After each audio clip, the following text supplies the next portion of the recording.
ప్రధానమైనటువంటి అచింత్యమైన భక్తి ఉన్నది అని గర్గాచార్యుల వారు చెబుతున్నారు. ఎందుకంటే గర్గాచార్యుల వారు ఇప్పటికీ ఉన్నారు. కేవలం 7 మాత్రమే కాదు చిరంజీవులు, 700 మంది ఉన్నారు.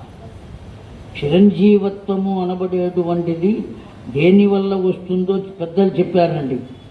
ఎట్లా వస్తుంది అంటే శరీరం లేకపోయినంత మాత్రం చేత అతడు మరణించినట్లు కాదట.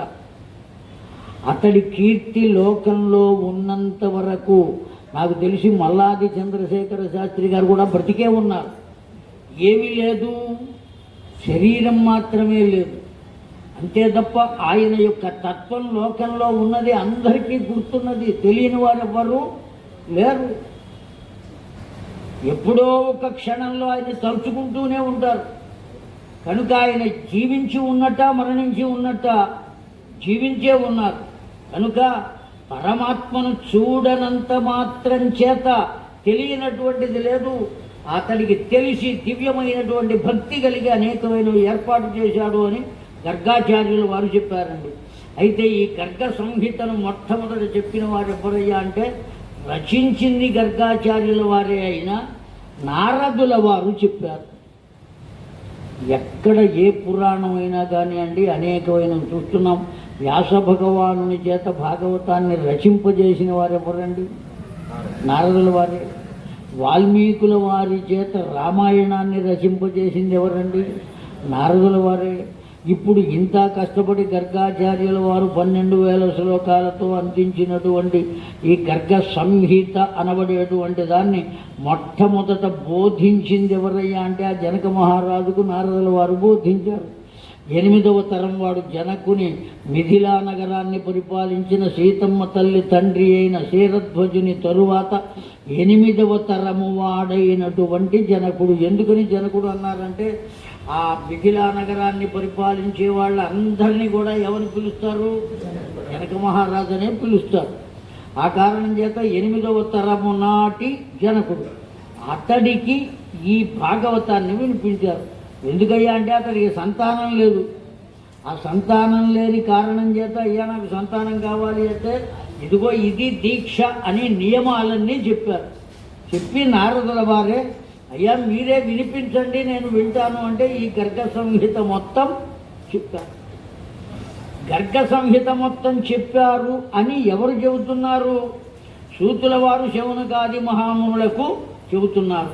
యథాహి రత్నైహి నవభిర్విరాజతే దేవాంగుళౌ తప్త సువర్ణ ముద్రిక తథా చతుర్వర్గ ఫలప్రదే విధౌ సర్గైః విసర్గైః ముని గర్గ సంహిత అని చెప్పబడి చాలా యథాహి రత్నైః, ఇంతకన్నా మించినటువంటి రత్నం ఇంకొకటి లేదు అన్నారు. నవరత్నాల్లో ఆ వేళ్లకు నవరత్నాలు పెట్టుకుంటారు కదండి, అవి ఉన్న రత్నాల్లో ఏది గొప్పది విలువైనది? వజ్రం. మనం అందరం వెంటనే చెబుతాం. మిగతావన్నీ క్యారెట్లలో కొంటే వజ్రాన్ని మాత్రం సెంట్లలో కొంటారు. అర్థమైందండి? సెంట్ అంటే అంత ఒక్క రవ్వ, అంత విలువైనది ఆ వజ్రం. ఆ ఉన్న 9 రత్నములలో వజ్రం ఎట్లా విలువైనదో పురాణములు ఎన్ని ఉన్నా అన్నిటిల్లో విలువైనది ఏదయ్యా అంటే గర్గ సంహిత అని చెప్పారు. ఎన్ని పురాణాలు ఉన్నాయి మొత్తం అంటే 18 అష్టాదశ పురాణములు ఉన్నాయి మనం. ఇవి కాకుండా భారతం ఉన్నది, భాగవతం ఉన్నది. దేవీ భాగవతమే అష్టాదశ పురాణాలలోది, అందులో ఏమాత్రం సందేహం లేదు. శ్రీమద్భాగవతం అష్టాదశ పురాణములలోనిది కాదు. కనుక అష్టాదశ పురాణాలు కాకుండా భారతం విడిగా ఉన్నది, భాగవతం విడిగా ఉన్నది. మొత్తం ఎన్ని ఉన్నాయండి ఇప్పుడు పురాణాలు? 20 పురాణాలు ఉన్నాయి. ఈ 20 పురాణాలు కాకుండా ఉప పురాణాలు 18 ఉన్నాయి కదండి. మళ్ళీ ఉన్నదా లేదా? ఏమండి, ఈ అనేక రకాలైనటువంటి పురాణాలు ఉన్నాయి. ఉప పురాణాలు అని చెప్పారు. ఈ 18 ఉప పురాణములు 7 ఉంటాయి. 20, 18, 38 ప్లస్ 7 ఎన్నండి? మొత్తం ఎన్ని ఉన్నాయండి?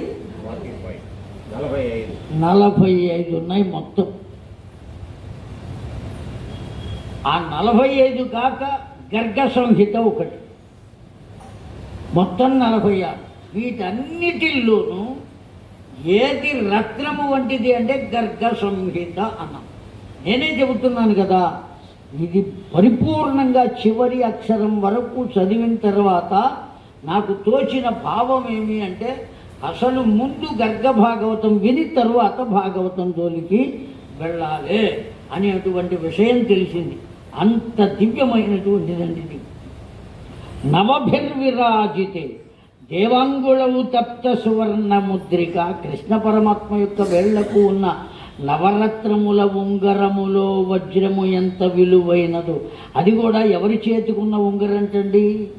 కృష్ణ పరమాత్మ చేతికున్నటువంటి అంగుళీయకములో, వాటిల్లో కూడా ఉన్న నవరత్నములలో ఆ వజ్రము ఎంత విలువైనదో ఇది అంత. తథా చతుర్వర్గ ఫలప్రదే. ఈ గర్గ భాగవత శ్రవణం చేత ఏం జరుగుతుందయ్యా అంటే చతుర్వర్గ ఫలప్రదే అన్నారు. ఏమిటా చతుర్వర్గం? ధర్మ, అర్థ, కామ, మోక్షములు. వీటిల్ని తప్పక మనం పొందాలి అంటే దేన్ని ఆశ్రయించాలి అంటే ఇదిగో ఫలానా. అయ్యా కాశీనగరంలో మంచి బియ్యం ఎక్కడ దొరుకుతాయి అంటే ఫలానా చోటుకు వెళ్తే దొరుకుతాయి, అక్కడికే వెళ్తాం మనం. అట్లాగే చతుర్వర్గ ఫలప్రదమైనది ఏదయ్యా అంటే కేవలం ఇది. ఏమయ్యా భాగవతం చెప్పేటప్పుడు అది చతుర్వర్గ ఫలప్రదం అన్నావు, రామాయణం చెప్పేటప్పుడు అది అన్నావు, శివపురాణం చెప్పేటప్పుడు అది అన్నావు, ఇప్పుడు అదే అంటున్నావు అంటే ఒక్కటే మాట, ఎవరి పెళ్ళికి వారే పెళ్ళి కొడుకు అని చెప్పాలి. అంతే, అంత దివ్యమైనది. సర్గ, విసర్గ, ముని, గర్గ సంహిత. అనేక రకాలైనటువంటి విషయములను సర్గలుగా విసర్గలుగా మనకు అందించినటువంటి దివ్యమైనటువంటి కైవల్యప్రదమైనటువంటిది. అంత దివ్యమైనటువంటిదండి. పైగా ఈయనకి గర్గ మహర్షి అనే పేరు ఎందుకు వచ్చింది అనే విషయాన్ని కూడా చెప్పారండి. గర్గాచలము అని ఓ పర్వతం ఉన్నది.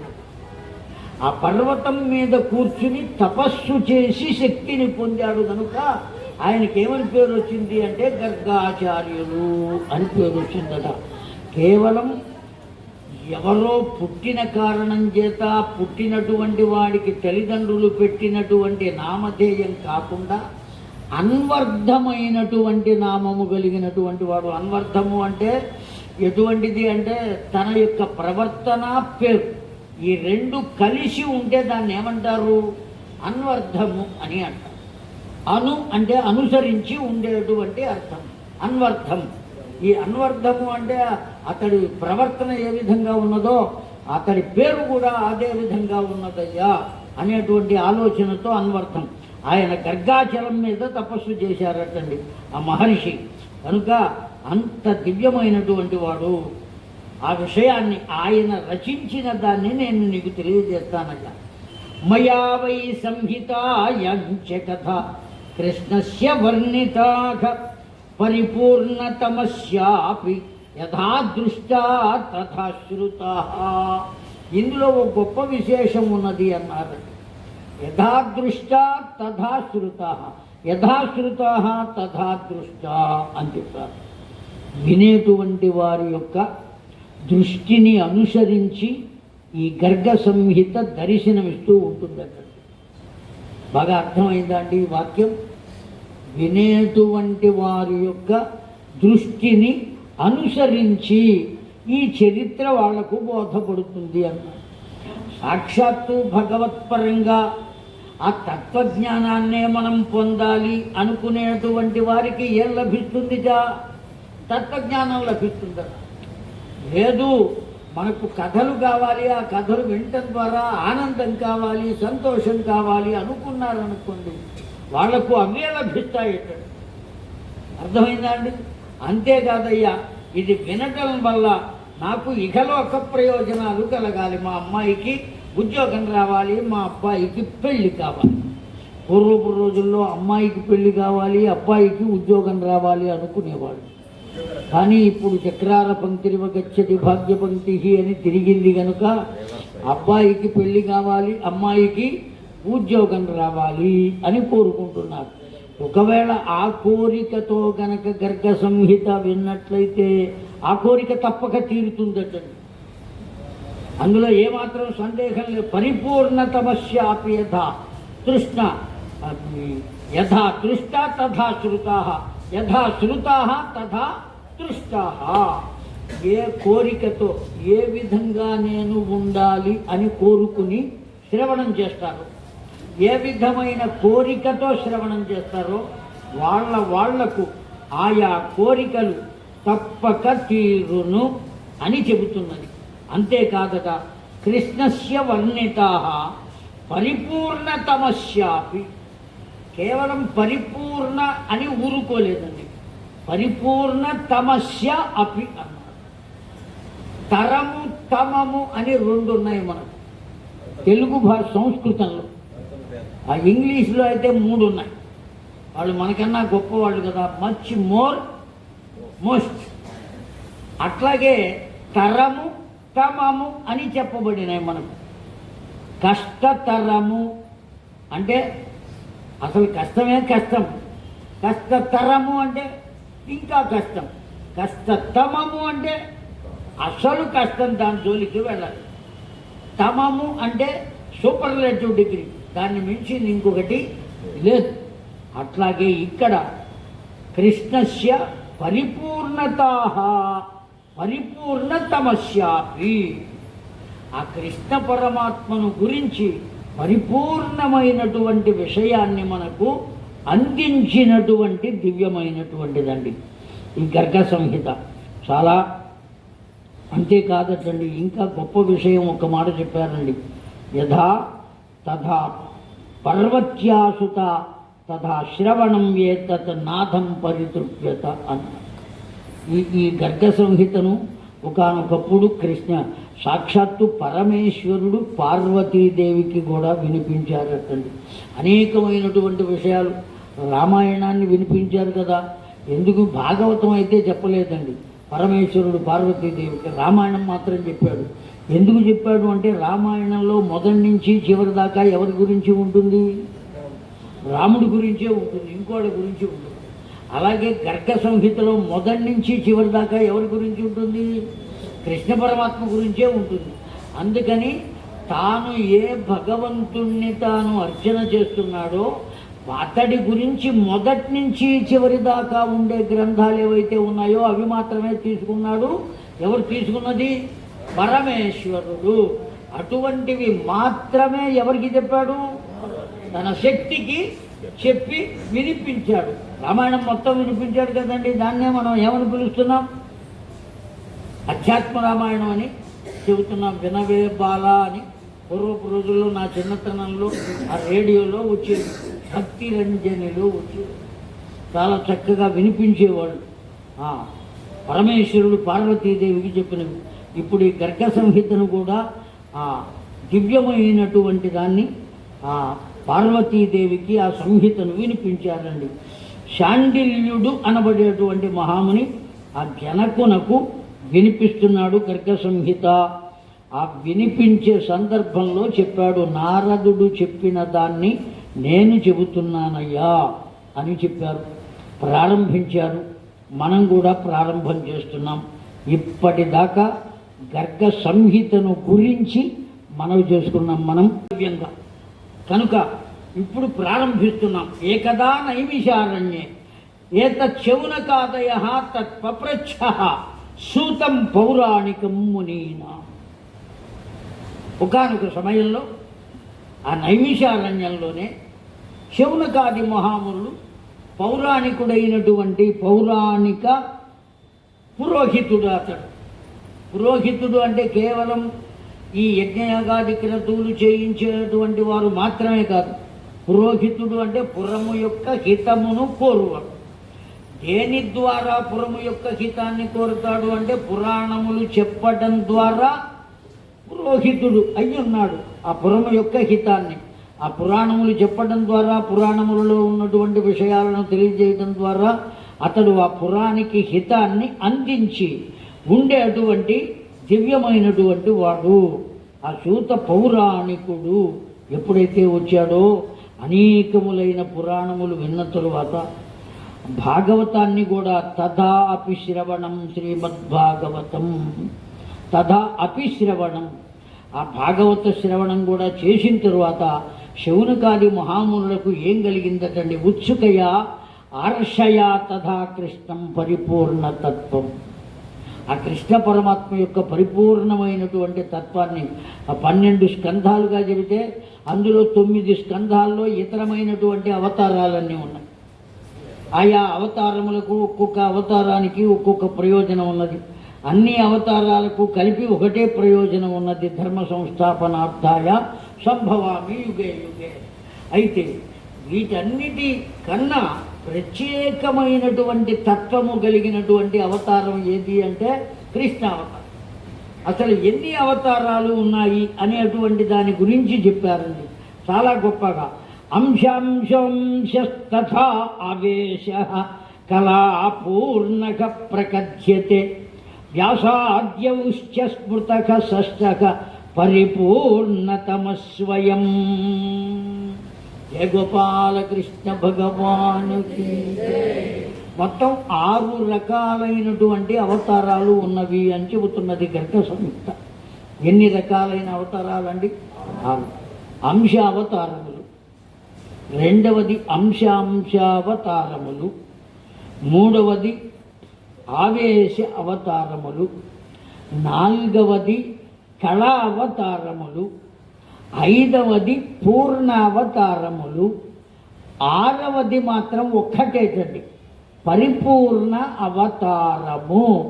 ఇక్కడి దాకా బహువచనంలో ద్వివచనంలో పదప్రయోగం చేశారు, కానీ ఇక్కడికి వచ్చేటప్పటికి గర్గాచార్యుల వారు ఏకవచన ప్రయోగం చేశారు. పరిపూర్ణ అవతారం ఎన్నున్నాయి అంటే ఒక్కటే ఉన్నది అన్నారు. ఏది అంటే సాక్షాత్తు శ్రీకృష్ణ పరమాత్మ యొక్క దివ్యావతారం పరిపూర్ణ అవతారం, అది ఒక్కటే. పూర్ణ అవతారములు ఉన్నాయి, కళావతారములు ఉన్నాయి, అది బహువచనమే. ఆవేశ అవతారములు ఉన్నాయి, అట్లాగే అంశాంశావతారములు, అంశావతారం. ఈ 5 కూడా బహువచనంలోనే ఉన్నాయి, కానీ 6వది మాత్రం ఏకవచనంలో ఉన్నది. ఏదయ్యా ఎవరు ఏ విధంగా వచ్చారు చెబుతున్నారండి. వ్యాసాద్యౌశ్చ స్మృతః షష్టః పరిపూర్ణతమ స్వయం అంశాంశస్తు మరీచ్యాదిః అంశా బ్రహ్మాదయస్తదా కళాః కపిల కూర్మాది ఆవేశ భార్గవాదయః. జాగ్రత్తగా విందామండి. ఏ అవతారాలు ఎలా ఉన్నాయి? అంశాంశస్తు మరీచ్యాది. ముందుగా ఏ అవతారాలు చెప్పారు అంటే అంశ అవతారాలు చెప్పారు. అవి ఏవి అంటే మరీచి మొదలైనటువంటివి ఎవరైతే ఉన్నారో, మొట్టమొదటిగా బ్రహ్మ సృష్టిలో కలిగినటువంటి మరీచి మొదలుగా ఋషులు ఉన్నారు అని మనకు సృష్టి క్రమంలో చెప్పబడింది కదండి, అవునా కాదా? మొట్టమొదటి పుట్టింది ఏదో చెప్పండి. చాలా భాగవతాలు విన్నారు కదా మీరు. మొట్టమొదటి పుట్టింది ఏది? నేనే చెప్పేస్తున్నా, సమయం వృధా ఎందుకు. మహత్తు పుట్టింది. మహత్తు నుండి అహంకారం పుట్టింది. అహంకారం నుంచి ఆకాశం, ఆకాశాద్ వాయు, వాయోరగ్ని, అగ్నిరాప, ఆపః పృథివీ వచ్చేసినాయి మొత్తం పంచభూతాలు. దీని తర్వాత వచ్చిన వారు ఎవరయ్యా అంటే మరీచ్యాది మహర్షులు అని చెప్పారు. బ్రహ్మ కేవలం సంకల్ప మాత్రం చేత పొందినటువంటి మరీచ్యాదు, తర్వాత ప్రజాపతులు, తర్వాత మానసపుత్రుడు, వీళ్ళందరూ వచ్చిన తర్వాత వచ్చినవాడు రుద్రుడు. ఇట్లా సృష్టి క్రమం చెప్పారండి. ఆ సృష్టి క్రమంలో మరీచ్యాదులు ఎవరయ్యా అంటే అంశ అవతారం. అంశ నుండి వచ్చిన అంశ వల్ల కలిగినటువంటి వాడు. మనకు బాగా అర్థం కావాలి అంటే మనుమడు అని అర్థం. అంశ అంటే ఎవరండి? మనుమడు. అంశ ఎవరు? కొడుకు. వాడి నుంచి వచ్చినవాడు మనవడు. కనుక అంశ ఎవరు అంటే మనవడు. అటువంటి వాళ్ళు ఈ మరీచ్యాదులంతా. అంశావతారాలు ఎవరండి? మొట్టమొదట అంశావతారాలు కదా, బ్రహ్మాదయ అన్నారు. బ్రహ్మ మొదలైనటువంటి వాళ్ళు ఎంతమంది ఉన్నారయ్యా అంటే బ్రహ్మలే అనేక మంది ఉన్నారు. ఒకళ్ళు ఉన్నారా, ఇద్దరు ఉన్నారా అండి బ్రహ్మలు? రాబోయేటువంటి మన్వంతరానికి, కల్పానికి కూడా కావలసినటువంటి బ్రహ్మను ముందే అభిషేకం చేసి కూర్చోబెట్టారు కదా. భవిష్యత్ బ్రహ్మ ఎవరిని చెప్పుకుంటున్నాం మనం? ఆంజనేయ స్వామి వారిని భవిష్యత్ బ్రహ్మ అని చెప్పుకుంటున్నాం. ఆ భవిష్యత్ బ్రహ్మలు ఇప్పటికీ ఎంతమంది అయిపోయారు? ఎన్ని కల్పాలైపోయినాయో అన్ని కల్పములలో అంతమంది బ్రహ్మలైపోయారు. దేవీ భాగవతంలో వ్యాస భగవానుడే నిరూపించారు. ఓ స్త్రీమూర్తి విమానంలో బ్రహ్మ విష్ణు మహేశ్వరులను కూర్చుండబెట్టుకుని తీసుకువెడుతుంటే మార్గమధ్యంలో సరస్వతి ప్రక్కన కలిగి చతుర్ముఖులైనటువంటి బ్రహ్మలు అనేక మంది ఒక చోట దర్శనమిచ్చారు అని చెప్పబడి ఉన్నది దేవీ భాగవతంలో. కనుక ఎంతమంది బ్రహ్మలు ఉన్నారో వీళ్ళందరూ ఏ అవతారం అయ్యా అంటే అంశ అవతారములు. బ్రహ్మాదయ తథా అంశ అవతారాలు తెలిసింది.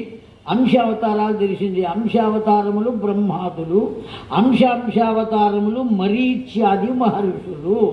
ఏమండి, దాని తర్వాత ఉన్నటువంటిది ఏదయ్యా అంటే ఆవేశ అవతారములు. ఈ ఆవేశ అవతారములు ఎవరయ్యా అంటే పరశురామాదులు. ఎవరు? భార్గవాదయ అని చెప్పారు.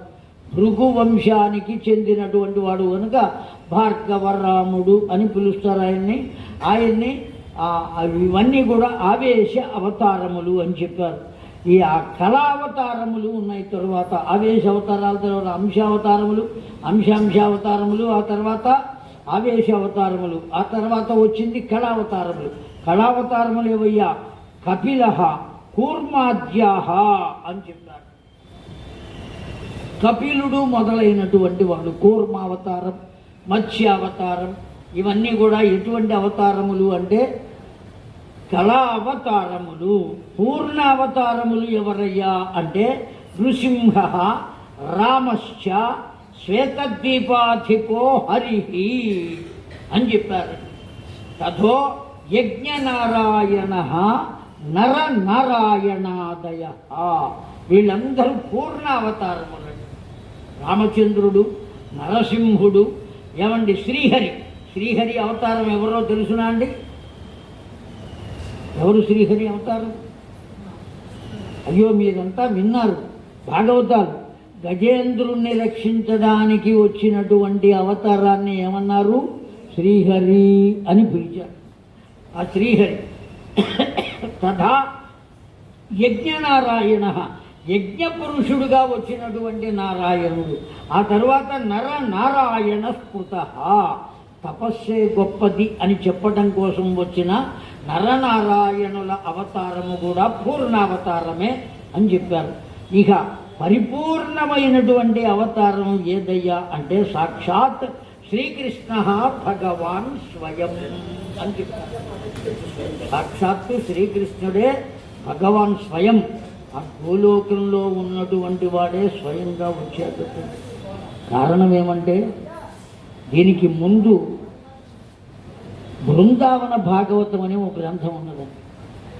ఆ బృందావన భాగవతం మొత్తం గ్రంథం అంతా దానికి, ఎందుకంటే ఆవిడ నాకు పెట్టిన పరీక్షకు నేను మొత్తం 14 పుస్తకాలు కొన్నా. ఆ 14 పుస్తకాలు అవలోడనం చేసే మొత్తం ఇంతకాలం 3 సంవత్సరాలు పట్టింది నాకు. ఆ తర్వాతనే ఆవిడికి డేట్ ఇచ్చి, అప్పటిదాకా నా భార్య అడుగుతూనే ఉన్నది, నేను చెబుతూనే ఉన్నా, కానీ డేట్ మాత్రం ఇవ్వాల. ఎందుకంటే పరిపూర్ణమైనటువంటి దాంట్లో విధమైనటువంటి తత్వం మనకు తెలియాలి. ముందు మనకు తెలిస్తే కదా ఎదుటి వారికి చెప్పడం. అందుకోసమని ఇంతకాలం నాకు చదువుకోవడానికి పట్టింది. ఇన్ని సంవత్సరాలు. డిగ్రీ చదవడానికి 3 సంవత్సరాలు ఎట్లా వాళ్ళు బాధపడతారో ఆ విధంగా 3 సంవత్సరాలు దాన్ని అవలోడనం చేశాం. బృందావన భాగవతం అని ఒక గ్రంథం ఉన్నదండి. చాలా దివ్యమైనది, పురాతనమైనది. కవులు అది శిథిలమైపోయిన గ్రంథం నా దగ్గరికి వచ్చింది. వెతుకుతుంటే ఓ మహానుభావుడు తెచ్చి ఇచ్చాడు. నా దగ్గర పుస్తకం ఉందండి, అది ఇస్తాను. అది ఎవరు రాసిందో కూడా తెలియదు. మొత్తానికి గ్రంథం అయితే ఉన్నది. 2 పేజీలు పోయినాయి, 3వ పేజీ దగ్గర నుంచి ఉన్నది అన్నారు.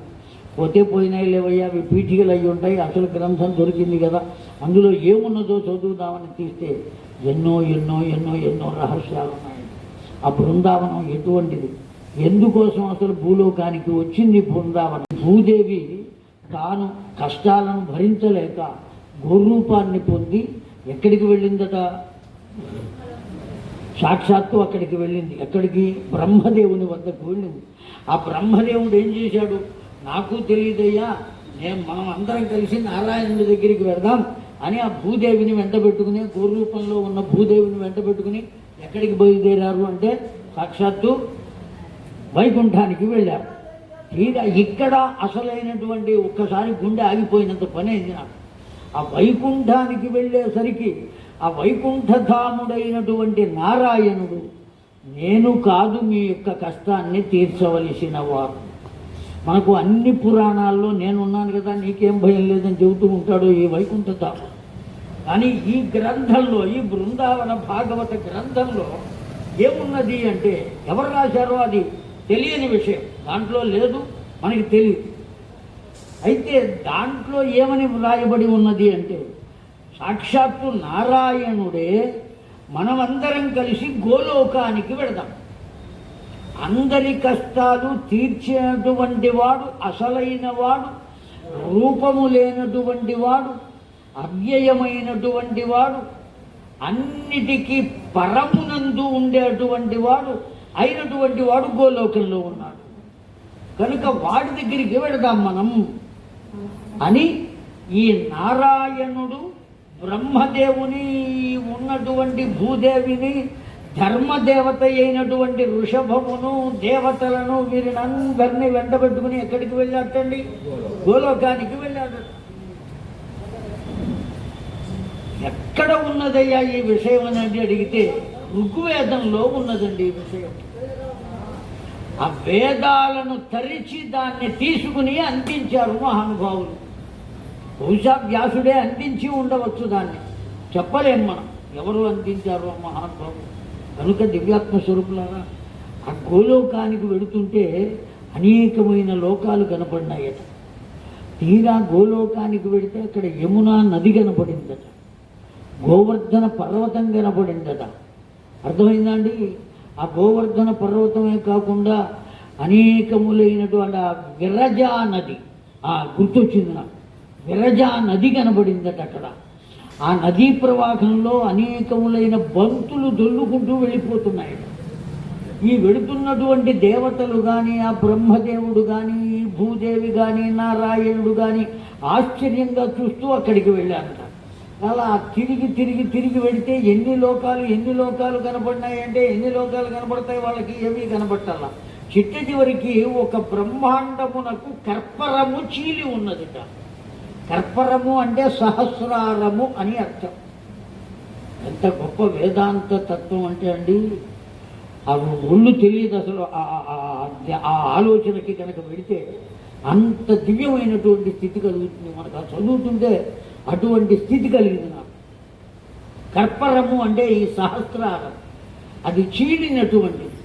ఆ చీలిపోయి ఆ ఉన్నటువంటి దాని దగ్గరికి వెళ్ళేటప్పటికి అక్కడ మొత్తం అంతా జలంతో నిండిపోయి ఉన్నది. ఎప్పుడైతే ఈ దేవతలు వీళ్ళంతా అక్కడికి వెళ్ళారో ఆ జలం ఒక్కసారి ఉబికి కర్పరము నుండి బయటపడిందట. ఆ చీలిన బ్రహ్మాండము నుండి ఏమైంది? బయటపడింది.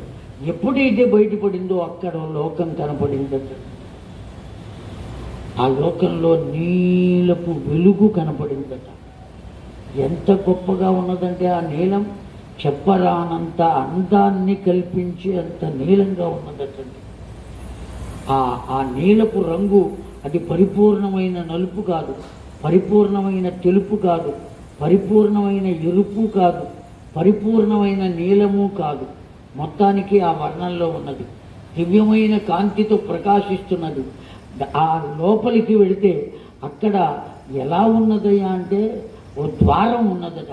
ఆ ద్వారం దగ్గర ఉండేటువంటి ద్వారపాలకులు వీళ్ళనెవ్వరిని లోపలికి పోనివ్వలేదు. ఎవరిని? నారాయణుణ్ణి, చతుర్ముఖుడైన బ్రహ్మదేవుణ్ణి, వీళ్ళనెవ్వరిని లోపలికి పోనివ్వలేదట. లోపలికి పోనివ్వక మీరు ఇక్కడే ఉండండి అని ఆ ద్వారపాలకుడు లోపలికి వెళ్ళి చెప్పి వచ్చాడు. వాడు వచ్చిన తర్వాత మేము లోపలికి వెళ్ళొచ్చా అని అడిగట. తొందరపడకయ్యా అన్నట్టు వాడు. ఎవరినండి? నారాయణుణ్ణి. తొందరపడకవయ్యా అని అన్నట్ట. ఇంతలో ఒక ఆవిడ, చందిని అనే పేరు కలిగినటువంటి ఆవిడ వస్తుంటేనే మంచి గంధపు సువాసన వస్తున్నదట. ఆవిడ చేత ఒక వేత్రహస్తం, ఒక బెత్తాడ్డి పట్టుకుని వచ్చిందట. ఎవరు మీరు అని అడిగిందట. బ్రహ్మ విష్ణు మహేశ్వరులం అని చెప్పారట. ఏ బ్రహ్మాండమునకు చెందినవారు అని అడిగిందట ఆవిడ. బృందావన భాగవతంలో ఉన్నదండి చెప్తా. ఏ బ్రహ్మాండానికి చెందినవారు మీరు అని అడిగిందటండి ఆవిడ. ఎన్ని బ్రహ్మాండాలు ఉన్నాయి అని అడిగట ఈ చతుర్ముఖుడైన బ్రహ్మ. మీకు తెలియదా? మీరు వస్తుంటే విరజా నది కనపడిందా? 2 నదులు కనపడినాయి, అందులో విరజ ఏదో ఇంకోటి ఏదో మాకు తెలియదన్నట్ట బ్రహ్మదేవుడు.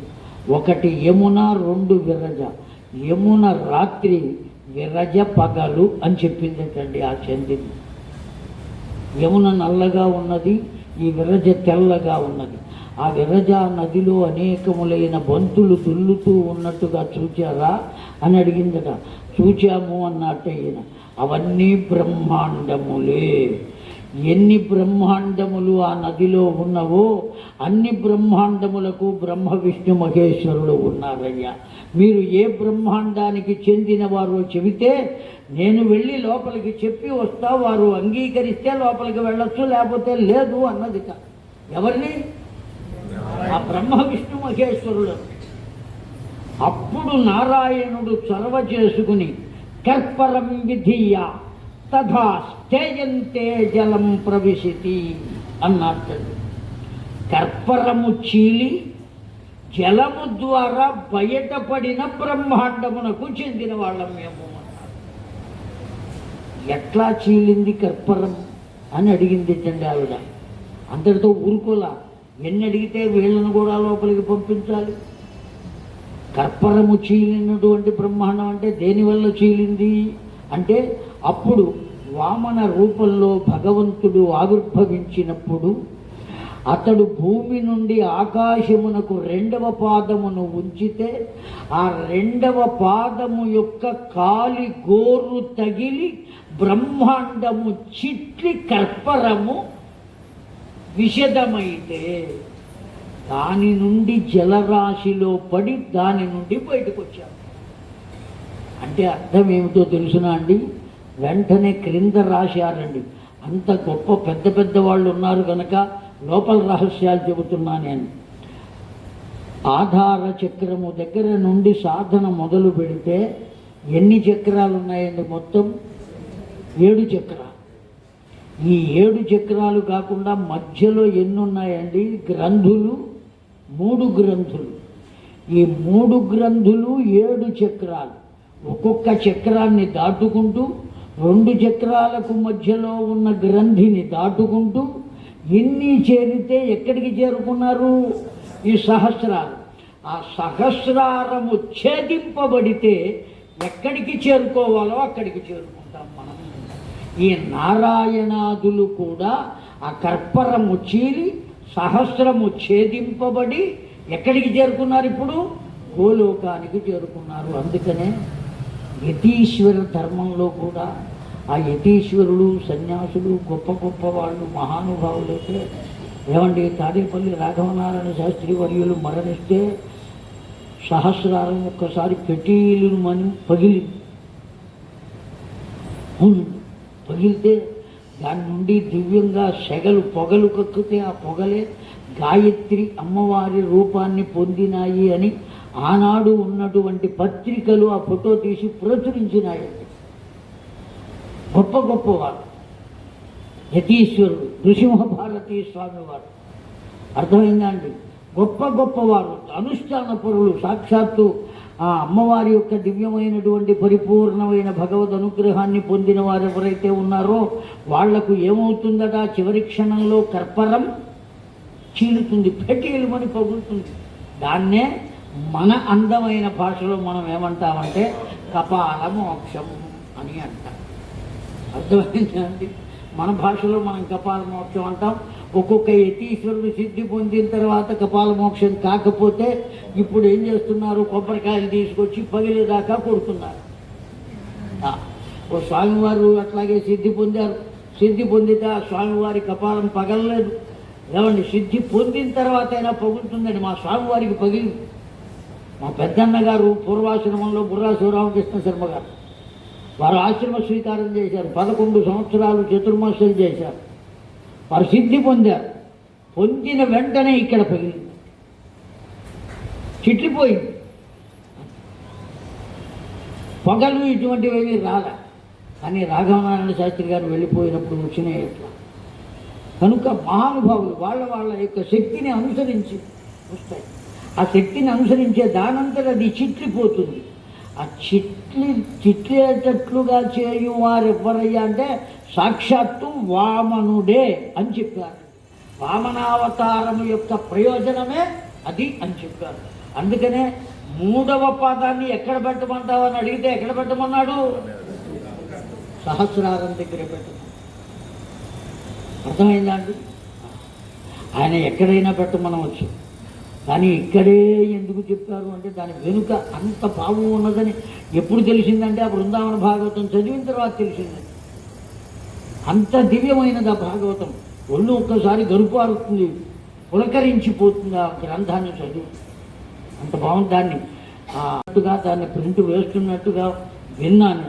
అది ఎంతవరకు బయటకు వచ్చిందో లేదో తెలియలేదు. ఇంకా సిద్ధేశ్వరానంద భారతి అంటే మీకు తెలిసి ఉండవచ్చు, వృత్తాళం పీఠాధిపతులు వారు రచిస్తున్నారు, మళ్ళీ రీప్రింట్ చేస్తున్నారు అని విన్నాను. కనుక ఇన్ని రకాలైనటువంటి అవతారాలు, అసలైనటువంటి రూపం ఎక్కడున్నది అంటే అక్కడ ఉన్నది. ఇప్పుడు మనం చెప్పుకున్నామే, వీళ్ళందరూ కూడా వెడితే చిట్ట చివరికి ఈ మాట చెప్పిన తర్వాత చందిని అనబడేటువంటి ఆవిడ లోపలికి వెళ్ళి చెప్పి వస్తే వాళ్ళను ప్రవేశపెట్టమంటే అప్పుడు వీళ్ళు లోపలికి వెళితే లోపల వాళ్లకు తెల్లని సహస్ర కమలం కనపడిందట. అందులో 16 దళ పద్మం కనపడిందట. దాంట్లో 15 దళ పద్మం కనపడిందట. అందులో అష్టకోణంతో ఉన్నటువంటి దళ పద్మం కనపడింది. దానితో త్రిభుజము కనపడింది. దాని మధ్యలో బిందు స్థానం ఉన్నది. ఆ బిందు స్థానంలో ఘనాఘన కోమల నీల మేఘ శ్యాముడై రాధాదేవి ముక్తి కాంతను తన ఒడిలో కూర్చుని ఉన్నాడటండి. పరబ్రహ్మమైనటువంటి చతుర్భుజుడైనటువంటి కృష్ణ పరమాత్మ. ముందు 16 దళ పద్మం, ఆ తరువాత 16 దళ పద్మం, ఆ తరువాత 15 దళ పద్మం, ఆ తరువాత షట్కోణ పద్మం, ఆ తర్వాత త్రికోణ పద్మం, ఆ తరువాత బిందు పద్మం. ఇవన్నీ కనపడుతున్నాయి. ఆ బిందు పద్మము పైన కూర్చుని ఉన్నారటండి. ఆ బిందు ఎంత ఉన్నదటండి. అంశాంశయోగ విచికిత్సయా తథా పశ్యేత్ నపశ్యేత్. ఆ బిందువు కనపడటం లేదట ఎవరికి కూడా. చూడగలిగిన వారెవ్వరయ్యా అంటే కలిగిన వారెవ్వరో వారే అన్నారు తప్ప ఇదిగో ఇప్పటి వరకు చూసిన వాళ్ళు వీళ్ళు అని ఎవరిని చెప్పలేదు. ఆ బిందు స్థానం, అటువంటి బిందు స్థానం మీద వారు ఇరువురు కూర్చుని ఉన్నారటండి. అసంఖ్య బ్రహ్మాండపతి గోలోకే ధామ్ని రాజతే భగవన్ స్వయం శ్రీకృష్ణ. ఆ కృష్ణుడు కూర్చుని ఉన్నటువంటి వారెవ్వరయ్యా అంటే సాక్షాత్తు కృష్ణ పరమాత్మ. చతుర్భుజం ఎట్లా ఉన్నాడండి, అంత దివ్యమైనటువంటి తత్వాన్ని పొంది ఉన్నాడు. ఆయన గురించి వసుదేవశ్చ దేవక్యాం భవిష్యా విఫలస్వయం రోహిణ్యాం మత్కలాశేషో భవిష్యతి న సంశయ. శ్రీ సాక్షాత్ అని వీళ్ళు సరాసరి అక్కడికి వెళ్ళారా. ఆ వెళ్ళినటువంటి దేవతలంతా ప్రార్థించారటండి. వాళ్ళ భాగ్యం. దేవేంద్రాదులందరూ ఇవాళకి కూడా ఇక్కడ ఈ శ్లోకంలో ఏం చెబుతున్నారంటే మహద్భాగ్యం యజ్ఞ విశిష్టత వైశిష్యం తదా యజ్వయా రుక్మయ దేవేంద్రం ఫలం వ్యసనపూరకం తథా పశ్యతి అన్నారు. దేవేంద్రుడు చెయ్యని దోషం అంటూ ఏదీ లేదండి. జాగ్రత్తగా వింటున్నారు కదా. మనం గర్గ సంహితలోకి వచ్చేసాం. ఇప్పుడు ఇంకా రాలేదని అనుకో మాత్రం. గర్గ సంహితలోకి వచ్చేసాం. ఆ దేవేంద్రుడు చెయ్యని దోషం అంటూ ఏది? అనేక మంది తపస్సులను భంగపరిచాడు. అంతేకాదు తన గురు నింద చేశాడు. బృహస్పతిని సభకు పిలిచి అతడు రాకుండానే సభను ప్రారంభించాడు.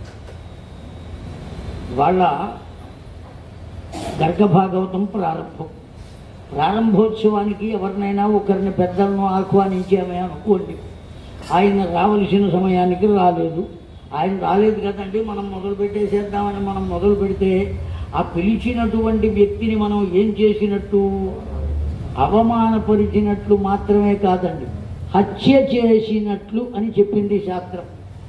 ఏం చేసినట్లు అని చెప్పింది? హత్య చేసినట్లు. అందుకనే మా బావగారు మంచి మేధావి.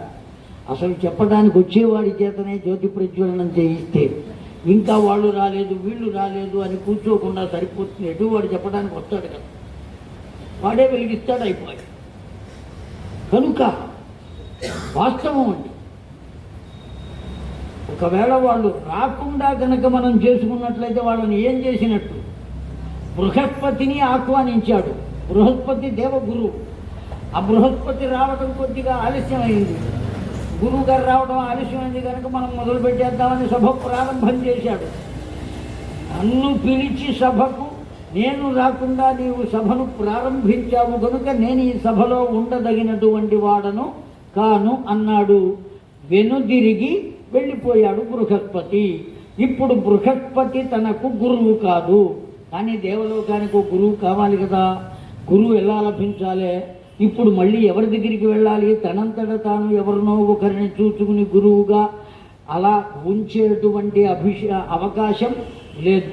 తనకు తండ్రి ఎవరో వారిని అర్థించాలి. వీరికి తండ్రి ఎవరు? దేవేంద్రులకు తండ్రి ఎవరు అంటే సాక్షాత్తు బ్రహ్మదేవుడు. కనుక బ్రహ్మదేవుని వద్దకు వెళ్ళి అర్థించాడు. ఇప్పుడు బ్రహ్మదేవుడు ఏం చేశాడు? బృహస్పతిని బ్రహ్మ కూడా కదిపి అడగలేడు. అంత శక్తి సంపన్నుడు ఎవరు? బృహస్పతి. తనకు జన్మనిచ్చిన వాస్తవానికి బృహస్పతి ఎవరి పుత్రుడు?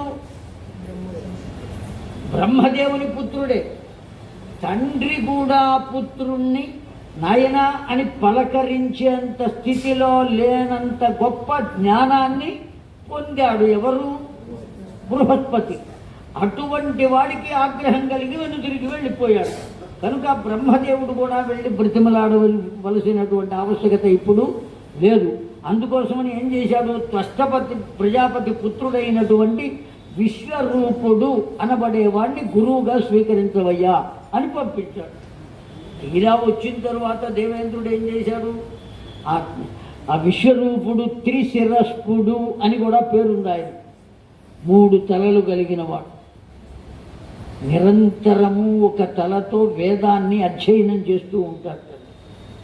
ఒక శిరస్సుతో తాను అధ్యయనం చేసిన దాన్ని 10 మందికి చెబుతూ ఉంటాడు.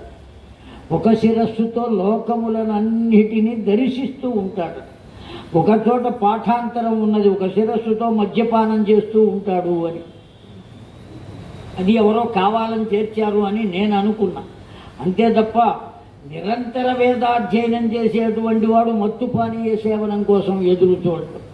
కనుక ఆ విధంగా ఉండేటువంటి శిరస్సులు కలిగినటువంటి అతడు గురువుగా వస్తే అతన్ని గురువుగా పట్టాభిషేకం చేసి అతడి ఆశీర్వచనాన్ని పొంది మా దేవలోకానికి క్షేమాన్ని కూర్చేటువంటి అనేకములైన యజ్ఞయాగాది క్రతువులను జరిపించవలసినది అని అర్థించి ఇంత చేసిన తరువాత అతన్ని సందేహించి అతన్ని సంహరించాడు. ఇప్పుడు 2 రకాలైనటువంటి పాపాలు వచ్చినాయి. తపోభంగం చేయటం అనేటువంటి సంగతి అలా ఉంచితే బ్రహ్మహత్యాపాతకం, గురుహత్యాపాతకం. ఈ విశ్వరూపుణ్ణి ఎవరుగా స్వీకరించాడు? దేవతలకు గురువుగా స్వీకరించాడు.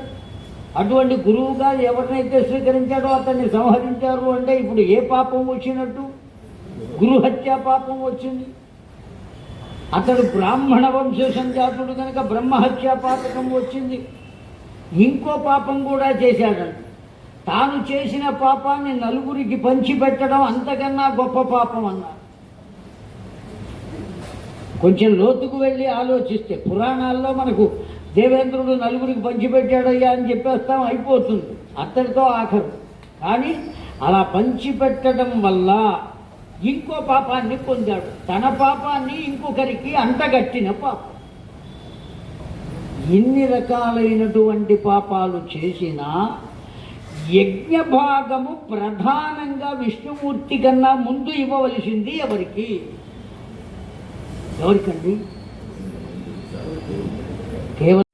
కేవలం ఆ బ్రహ్మాండము నుండి ప్రయాణం చేసి ఆ కర్పరము నుండి వెళ్ళి ఆ గోలోక దర్శనం ఎవరి ద్వారా చేశాడు అంటే నారాయణుల ద్వారా. వాస్తవానికి ఆ దేవేంద్రాదులందరూ వెళ్ళవలసినటువంటి ఆవశ్యకత లేదు. కష్టం కలిగింది భూదేవికి, వచ్చి మొరబెట్టుకున్నది భూదేవి, తీసుకువెళ్ళవలసింది కూడా భూదేవినే. కానీ వారితో పాటు ఆ భూదేవితో పాటు ధర్మదేవత, భూదేవి ధర్మదేవత ఎప్పుడైతే కదిలారో దేవతలంతా కూడా వాళ్ళ వెంట కదిలి వెళ్ళారు. ఆ వెళ్ళిన వశం చేత, ఆ గోలోక దర్శనం చేత ప్రథమ హవిర్భాగమును పొందేటువంటి అదృష్టం అన్ని తప్పులు చేసినా కనుక ఎవ్వరూ ఆ గోలోక దర్శనం మనస వాచ కర్మణ కాకపోయినా పొందగలుగుతారో వాళ్లకు ప్రథమ భాగం తప్పక అందుతుంది, ఏ విషయంలో అయినా సరే. అందుకనే ఈ ఉన్నటువంటి 7 రోజులు మీరు నవాన్హిక దీక్ష అన్నాడు కదా అని మీరు 9 రోజులు చెబుతాడేమో అనుకోమాకండి. నన్ను ఆ తల్లి మాట్లాడింది సప్తాహానికే, అర్థమైందా అండి? 9 రోజులు చెప్పడానికి మళ్ళీ నేను ఉండాలి కదా ఇక్కడ. నాకు ఉండే అవకాశం లేదు. 15వ తారీఖు నుంచి మళ్ళీ వేరే చోట ఉంది. 13 ఇక్కడ అయిపోతే 14 నేను మళ్ళీ ఎక్కాల్సిందే అంటే రైల్లో వెళ్ళడానికి కూడా వీలు లేదు. రెక్కల మీద పెడితే కానీ అక్కడికి 15వ తారీఖుకి చేరుకోలేను. 16 నుంచి అక్కడ ప్రారంభం. ఆ కారణం చేత నేను అనుకున్నా, అయ్యయ్యో మనకు సప్తాహమే ఏర్పాటయ్యింది, నవాన్హిక దీక్ష కదా, సరే భాగవతం అనేక సార్లు చెప్పాం, గర్గ భాగవతం కూడా కాశీలో ఇంకోసారి చెబుదాం, 9 రోజులు చెబుదాం, అప్పుడు సరిపోతుంది అని అనుకున్నాను. ఎన్నిసార్లు చెబితే ఏమి, మనకేమీ ఒక్కటండి, వాస్తవం చెబుతున్నా సత్యంగా. ఏ విధమైన ఇతరమైన ఆశలు నాకేం లేవు. ఏవో పొందాలి, అవన్నీ కూడబెట్టాలి, దాచుకోవాలి, తర్వాత వాళ్ళకి ఇవ్వాలి, అవేవి ఆలోచనే లేదు. దేనికోసం చూడాలి మనం? వాస్తవం చెప్పండి. ఈ శరీరం భగవంతుడు ఇచ్చాడు, నేను కావాలని పొందింది కాదు, భగవంతుడే ఇచ్చాడు. వాడికి కూడా ఏం పని ఇవ్వడానికి? మనకి శరీరాన్ని ఎందుకు ఇవ్వాలండి? వాడు మనమే చేశాము ఏదో కర్మ, ఆ కర్మను అనుభవింపజేయడం కోసం వాడు మన కోసం ఇచ్చాడు. ఎంత కష్టం వాడికి, ఆలోచించండి ఒక్కసారి. మనం భగవద్భక్తిని పొందామా, భగవంతుడికి కూడా పని చెప్పామా? పని చెప్పామండి. మళ్ళీ ఓ బొమ్మను తయారు చేసేటువంటి పని వాడికి చెప్పాం మనం. వాళ్ళలో ఉన్న కొంత భాగాన్ని, ఆత్మస్వరూపాన్ని మనకిచ్చేటువంటి పని అప్పచెప్పాం. ఆ కర్మ యొక్క ఫలితాలు రోహిణ్యామ్మ కళాశేషో భవిష్యతి న సంశయ. మొత్తం రచించాడు వాడు భగవంతుడు. వీళ్ళంతా దేవతలంతా అక్కడికి వెళ్ళారు, అడిగారు, అయ్యా ఇట్లా ఉంది పరిస్థితి అని. మీరేం భయపడమాకండి, నేనే వస్తా. ఏమని చెప్పాడండి? వసుదేవస్య దేవక్యాం భవిష్యామి పరః స్వయం రోహిణ్యాం మత్కళాశేష భవిష్యతి న సంశయ. నా యొక్క కళ శేషభాగము రోహిణీదేవి గర్భంలో నాకన్నా ముందు వస్తుంది. నేను దేవకీదేవి వసుదేవుల గర్భాన పుత్రునై జన్మిస్తాను. ముందే స్కెచ్ వేసి చెబుతున్నాడండి ఆ భగవంతుడు. ఎప్పుడైతే ఈ బ్రహ్మదేవుడు వీళ్ళందరూ వెళ్ళి అడిగారో, వాడు అట్టా చెప్పేటువంటి వాడు మనకు కూడా వేశాడా వేయలేదా స్కెచ్? మాట్లాడలేమండి. ఖచ్చితంగా ఏ రోజున ఏం తినాలో, ఎంత రావాలో, ఏ ఉద్యోగం చేయాలో, ఎలా మనం బ్రతకాలో, ఇదంతా వాడు ముందే పుస్తకం రాసి అట్టి పెట్టాడండి. ఇంకా దేవాలయానికి వెళ్ళావు, విశ్వనాథుడి దగ్గరికి వెళ్ళాలో నాకు అది కావాలి, ఇది కావాలి, నాకు అవి కావాలి, ఇవి రావాలి, ఇవి రావాలి, అవి రావాలి, ఎన్ని రావాలి నీకు, ఏమడుగుతావు? అవన్నీ వస్తే ఏం చేస్తావు? వాటిని పరిపూర్ణంగా అనుభవించకుండానే వెళ్ళిపోయిన వాళ్ళు ఉన్నారు. కోట్లు సంపాదించారు. మనం కూడా అంతే, ఏమాత్రం సందేహం లేదు. మరి ఏం అడగాలి భగవంతుడిని? ఇప్పటిదాకా మనం ఏం అడిగాం? ఒక్కసారి మన జీవితంలో చిన్నతనం నుంచి ఇప్పటిదాకా లెక్క వేసుకుని చూడాలి. ప్రతిరోజు ప్రతి క్షణం ఆ భగవంతుడిని నేనేం అడిగాను, ఏమడిగాను మనల్ని మనమే ప్రశ్న వేసుకోవాలి. అసలు ఏం అడగాలి అని చివరికి ప్రశ్న వేసుకోవాలి. గతి మాత్రమే పొందాలి. అందుకనే వాడు చెబుతున్నాడు, ఎవరెవరు ఎలా వస్తారు. ఈ దేవతలకు అందరికీ చెబుతున్నాడు అండి. బ్రహ్మదేవ్ భూదేవికి అందరికీ చెబుతున్నాడు. సాక్షాత్ రుక్మిణి భైష్మి, ఆ లక్ష్మీదేవియే రుక్మిణీదేవిగా అవతరిస్తుంది నా కొరకు. ఎందుకంటే నా యొక్క శక్తి ఆవిడ లేకపోతే నేనేమి చెయ్యలేదు. ఏమండి, గర్గభాగవతం చెప్పమని కూడా ఏమనుకోమాకండి. ఆవిడ అడిగింది కానీ ఈయన అడగలేదండి.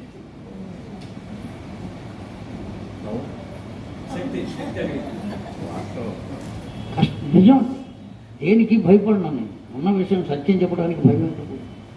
ఆవిడ ఎందుకంటే అమ్మవారి యొక్క స్వరూపం, శక్తి స్వరూపం. ఆవిడ లేకపోతే ఎవ్వరూ ఏమీ చేయలేదు. అంటే నిజ జీవితంలో కూడా భార్య లేని భర్త జీవితం ఎటువంటిదంటే చిరిగిన విస్తరి, పులి విస్తరాకంటారే దాంతో సమానం. ముందు వాడు వెళ్ళిపోయి ఆవిడ ఉంటే ఆవిడ ఏదో రకంగా బ్రతకగలదు. ఇంట్లో ఏదో పనులు చూసుకుంటూనో, ఆ పనులు ఈ పనులు చూస్తూనో ఎట్టగొట్ట బతికేస్తుంది ఆవిడ. కానీ ఆవిడ లేకపోతే వాడి జీవితం ఉన్నదే అంతకన్నా దుర్భరమైనది ఇంకొకటి లేదండి. రవీంద్రనాథ్ ఠాగూర్ రాశాడండి ఓ ఖండిక, దాంట్లో చెబుతాడు భార్య లేని వాడి జీవితం ఎట్లా ఉంటుంది, చాలా దుర్భరమైనటువంటి. అందుకని శక్తి వినా ఏ విధంగానూ పురుషుడు అనేటువంటి వాడు లోకంలో బ్రతకలేడు. ఇది సత్యమైనటువంటి విషయం.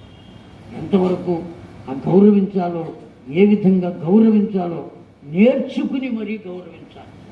ఆధిక్యత కోసం ఏదో పోరాడరాదు, వాస్తవం.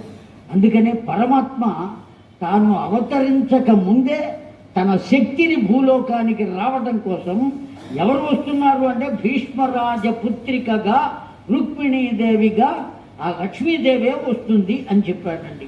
అర్థమైందండి? శివ జాంబవతి తథా, నాకు భార్యగా వచ్చేటువంటి జాంబవతి ఎవరో తెలుసునా? తరువాత